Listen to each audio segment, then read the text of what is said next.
welcome back to my YouTube channel. If this is your first time coming across us, I am Mufaro and we are the Make Your Monday family.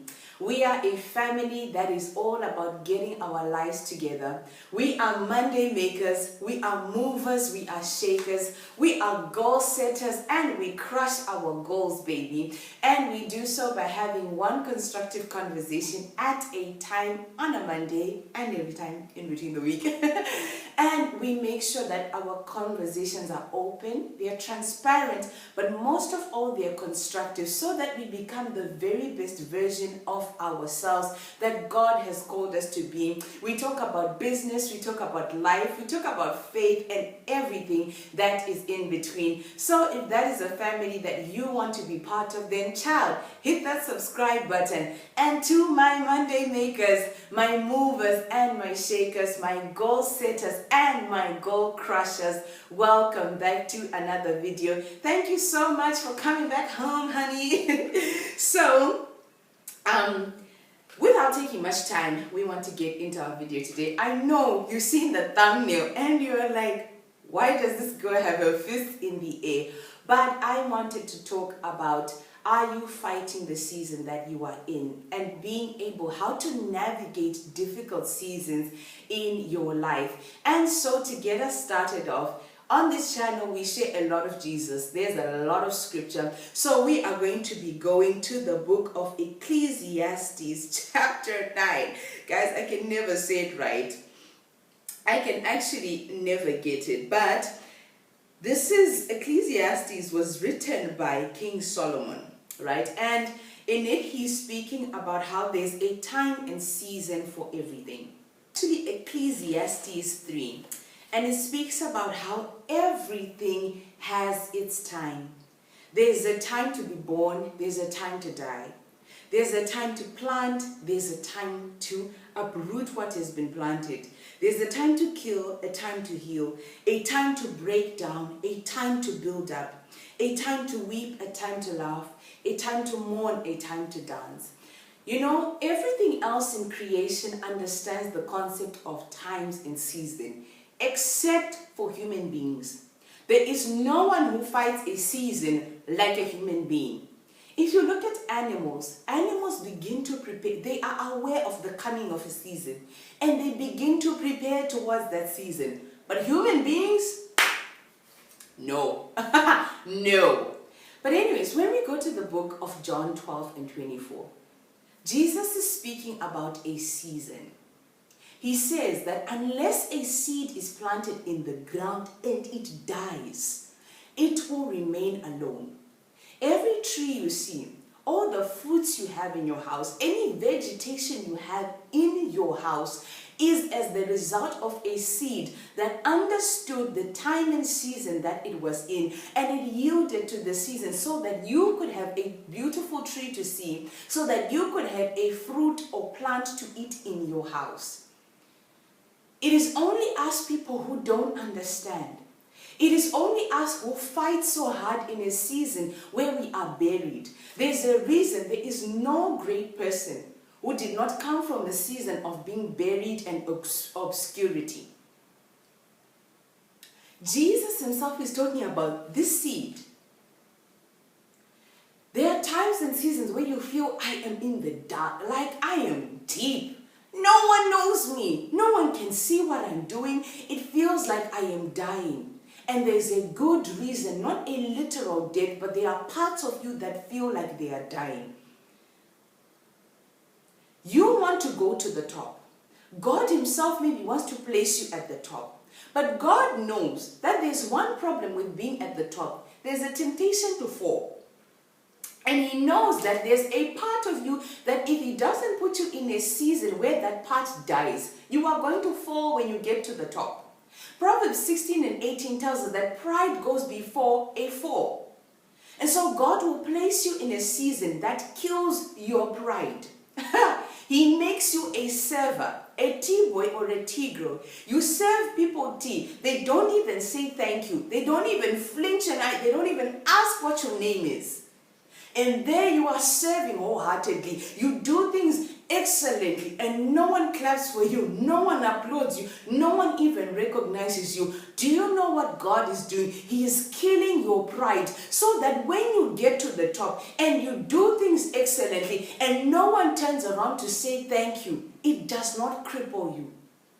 You don't get prideful and you don't fall. It's only us who fight a season. Guys, it's only us people who bring the version of us that we think this season is requiring. You know, there's a lady that I love. Her name is Mpumi Ladwaba. And she always says, the best way to honor a season is to give it the version of you that it is requiring. So many of us in a season, your season is requiring a seed. No, you want to rock up as a tree. Oh yeah, I ain't dying. For who? For what? And you miss out and you never become what you are supposed to be. The fruit that you have, the apple that you can eat is because there's a seed that was placed in the ground and it died. God is making sure that by the time He puts you where He wants you to be, by the time you become the person He wants you to be, that when people pull fruit off of you, that fruit is not contaminated. But we don't want to die. We hold on so dearly to that part of ourselves that God is saying, my child, let it go, because you don't realize how much harm this thing is going to cause in future. We want to be in the spotlight, but look at Jesus. Jesus spent 30 years in obscurity. No one knew Him. We were not seeing miracles. We were not seeing anything amazing. But He was hidden just so He could be public for 3 years. Imagine, He prepared 30 years for 3 years. Why was that? So that when He came onto the scene, He knew who He was. When people made comparisons, Jesus knew, no, I'm not John. No, I'm not Elijah. No, I'm not one of the old prophets. And when Peter said it in Matthew 16, from verses 15 to 21, when Peter said, you are the Son, he said, yes. Where did Jesus get that revelation? In the 30 years, He had enough time to search, God, who am I? Who do you say I am? So that when I go out there, the comparisons don't confuse me. When people call you, Deborah, you know, no, I know who I am. I know that I am Mufaro. Jesus had a solid relationship with God. He knew the status of His relationship with God. In John 10 and 30, He says, the Father and I are one. Whether you take it or not, that's your baby. Most of us don't know. Our relationship is shaky. We're not even confident of who God is saying we are with Him. Jesus knew what He was supposed to do on this earth, and He knew how much time He had. He's speaking to the people. They asked Him to stay in one of the towns He had preached, and He said, I can't. I have a mandate. I need to go out there and preach to the other towns. In one story, He tells the people, I need to preach while it is light. I need to do work while it's still light. For what man can do work in the dark and doesn't stumble? But we don't want that. We don't want to be buried.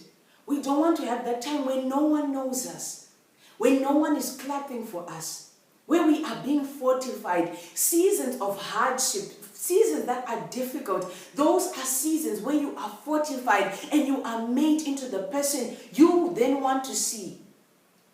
I'll tell you this, I had a season in my life where, about 5 years ago, 6 actually, guys, when I tell you, I saw wahala, yay, I saw flames.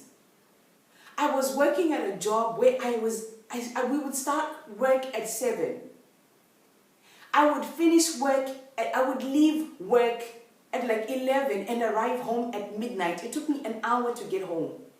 And then I would start working on my reports and go to bed at 2 and be up by 4 or 5 a.m. And I worked in 4 different departments. And each department I was expected to be on top of things. And I had a mean supervisor on top of that who made me cry. There were times I would drive to work with tears streaming down my cheeks because it was so hard. But if I tell you now, what that season deposited in me. That season stretched me. I had things pulling me left, right, back, center. But had it not been for that season, I would not have been able to manage today. I was in a time and season where, again, I had a challenging job, but I had my business. I was serving in the church where I was. And all those things were requiring dedication and commitment. But because of that season, I was able to manage. Yes, it wasn't as easy, but I had some grace. Why? Because I allowed that season to deposit what was needed for the next season. Like I was sharing with you that I was not a natural speaker. I was not comfortable to speak in front of people, but there was a season which I was required to do so. Then it didn't make sense, but now I understand because I've been given an opportunity where I will go and speak to a room full of well-educated people. But I now have the confidence. Why? Because of that opportunity. When you look at the Israelites, God was taking them from Egypt and he told them, I'm taking you to Canaan. But he didn't tell them about the wilderness. In the wilderness, things go to die. There are parts of you that need to die. There are mindsets that need to die. They were crying and saying, how can you bring us out in the wilderness to die? We had meat in Egypt. We had warmth in Egypt. But you were slaves. They wanted to be free, but God wanted to teach them because he knew the land they were going to. There were customs that were foreign to them. There were things that would go and dilute their faith. But he told them, I need to make you strong here in the desert so that when you get there, you are not easily influenced. Oh, we run. I don't want. I don't want to die. I'm telling you. Ask yourself, assess, what season am I in? And what version of me is this season requiring? Last year, I was in school. After 5 years of not being in school, where I used to work, I was a junior manager. I was running my own businesses. But can I tell you, my transcript, my degree did not care about an entrepreneur. It didn't care about an IT manager. My season last year required a student who was willing to humble themselves and learn. And I struggled so much because I was trying to bring an entrepreneur to class. I was trying to bring an IT manager to my assignments, but they didn't need that. They just required me. They required the student version of me who was willing to learn.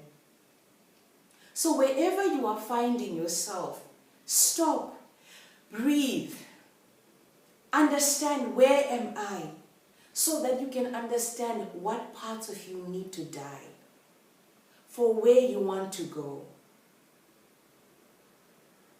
I've spoken with so many people who are struggling, but it's because you're trying to bring a version of you who was not invited to the party. That is not the person who's on the invitation. A season of growth does not invite complacency. So, as I was saying, it is important that you assess. Take a deep breath.